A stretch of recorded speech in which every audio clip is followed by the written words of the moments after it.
শ্যামনগর উপজেলা ছাত্র প্রতিনিধি কর্তৃক আয়োজিত আজকের বিদায় এবং বরণের যে বাতাবরণের অনুষ্ঠান, এই অনুষ্ঠানের প্রধান অতিথি বলা যায় সদ্য বিদায়ী উপজেলা নির্বাহী অফিসার অসম্মানিত রনিক সহ উপজেলা পরিষদের কর্মরত বিভিন্ন দপ্তরের দপ্তর প্রধান, বিভিন্ন রাজনৈতিক নেতৃবৃন্দ, সাংবাদিক ভাইয়েরা, ছাত্র প্রতিনিধি সহ যারা এখানে উপস্থিত আছেন সবাইকে সালাম, শুভেচ্ছা এবং অভিনন্দন। আমি জানি যে সত্যবিদে যে উপজেলা নির্বাহী অফিসার আছেন অসম্মানিত রনিক আপনাদের অনেক ভালোবাসেন, আপনারা তাকে খুব ভালোবাসেন এবং খুব শ্রদ্ধা করেন। এই জনপদে, এই শ্যামনগর, এই বাংলাদেশ সবচেয়ে দক্ষিণের যে জনপদ, এই জনপদকে সে আসলে অনেকটা আপন করে নিয়েছে। সে বিভিন্ন সময় যে কথা বলে, আমার শ্যামনগর বা আমার এই যে আমার যে ধারণ করা ঔনসিক, এটা আসলে অনেক ক্ষেত্রে অনেকের মাঝে থাকে না। আমাদের অনেক বক্তাই বলেছেন ভালোবাসা আসলে বৃত্তির প্রকার। মানুষ এখন অনেক প্রকৃত ভালোবাসা বোঝে, আর মানুষ কপটতাও বুঝতে পারে। রনি খাতুনকে আমি চিনি অলমোস্ট 1 যুগ ধরে, হয়তো সেখানে 11 মাস প্লাস সময় ছিল।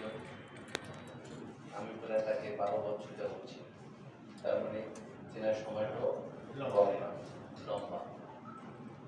সে আসলে মানুষকে এমন সবাইকে আসলে আপন করে দিতে পারে, সবাইকে ভালোবাসতে পারে এবং হৃদয় খুলে মানুষের জন্য কিছু করার চেষ্টা করে। এই যে স্বতঃস্ফূর্ত মনোভাব, মানুষের সাথে মিশে যাওয়ার যে পারস্পরিক যে মিথস্ক্রিয়া বা বাতাবরণ, এই যে মানসিক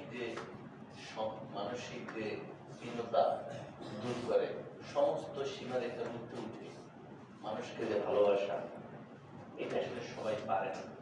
ইচ্ছা করলে অনেক হতে পারে না।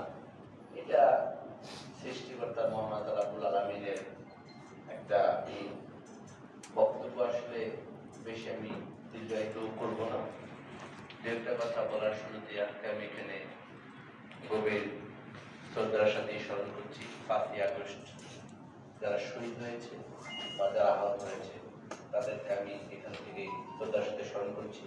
এবং নতুন বাংলাদেশ বিনির্মাণে আমাদের যে অধিকার এবং এত ত্যাগ, এত প্রতীক্ষা, এত অবদান, এত স্যাক্রিফাইস, এটার মধ্য দিয়ে যে বাংলাদেশ গড়ার প্রত্যয় আমরা সবাই মুখিয়ে আছি। আমরা বিশ্বাস করি, আমিও দৃঢ়ভাবে বিশ্বাস করি, আপনারা আমার ব্যাচমেট, আমার বন্ধু, সদ্যবিদায়ী উপজেলা নির্বাহী কর্মকর্তা অসম্মানিত রনিক খাতুনকে যেভাবে সহযোগিতা করেছেন, ইনশাআল্লাহ এই ধারাবাহিকতা অব্যাহত থাকবে। এবং আমিও দৃঢ়ভাবে বলতে পারি, সীমাবদ্ধতা থাকতে পারে কিন্তু আন্তরিকতার ঘাটতি থাকবে না, সীমাবদ্ধতা থাকতে পারে, আন্তরিকতার ঘাটতি থাকবে না।